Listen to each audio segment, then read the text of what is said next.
The story in the back of the book is the story that I'm going to tell now, and I'll just finish with this. There's a toll bridge in America where there's 10 lanes of traffic and it costs $2 to get across the bridge.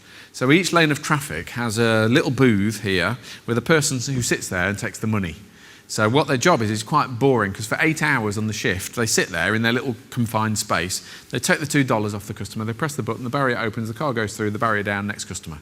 Take $2, press the button, boom, boom, boom. For 8 hours, that's quite boring. So what you've got is 10 people lined up on the shift looking after the bridge. And in lanes 1 to 9, you've got the same people with the same mentality, that are sitting there, taking the $2, pressing the button, taking the $2, pressing the button. Has my watch stopped? Is it home time yet? I'm really bored. What a crap job. But in lane 10 over here, you've got a guy, and they always put him in lane 10. He's called Seb.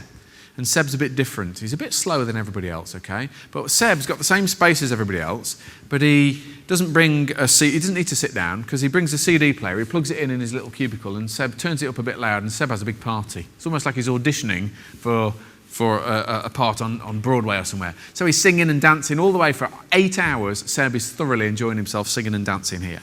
And here's the rub of the whole conference, I think, and the whole... it should all come together with this story, I think. I'm reliably informed that after the rush hour was finished, Seb gets to know his customers, for example. So he gets to know a few. He's like, "Hi, Marianne, great to see you. Thanks for choosing lane 10. Enjoy your trip over my bridge. See you in the morning. Say hi to the kids when you get home." If Seb gets a new customer, he can hardly control his excitement. "Welcome to lane 10, sir. What a fantastic choice." Because you know what, we're the same price as lanes 1 to 9, but because we're on the end, we've got a much better view. What I would say, sir, in lane 10, I always advise drivers to drive really slowly to appreciate the view as the river goes under the bridge here. And it says, if you're ever passing this bridge again, please choose lane 10. It's been a pleasure to have you custom. It takes him a bit longer. That's why I put him in lane 10. But I'm reliably informed that after the rush hour's finished and there's hardly any traffic on that bridge, there's a little dribble of traffic, and you've got 9 people sitting there strumming their fingers as they wait for their next customer as their life ticks slowly away, wishing they'd worked harder at school. Seb's over here having a party. He gets his regulars. Seb in lane 10 gets people who would rather queue for 5 minutes in lane 10. Busy people who could easily go through lanes 1 to 9 who would rather queue for 5 minutes in lane 10. And I think if you can work out why that is, then this conference has been thoroughly worthwhile. Yes, I would like you to be the most efficient in lots of ways, but ultimately what I want you to do is add value. Right? And I think that's what Seb's doing. Is he choosing to be positive? Pretty much he is. Yeah? Is he understanding his impact? Yeah, he certainly is. Is he doing the 4-minute rule? Yeah, he certainly is.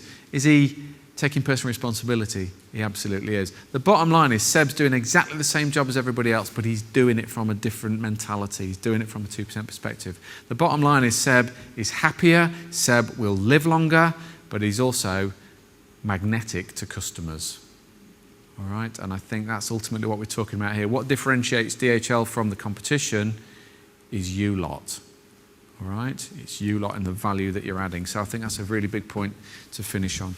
Ladies and 1 or 2 gents, give yourselves a big round of applause. Thank you very much indeed.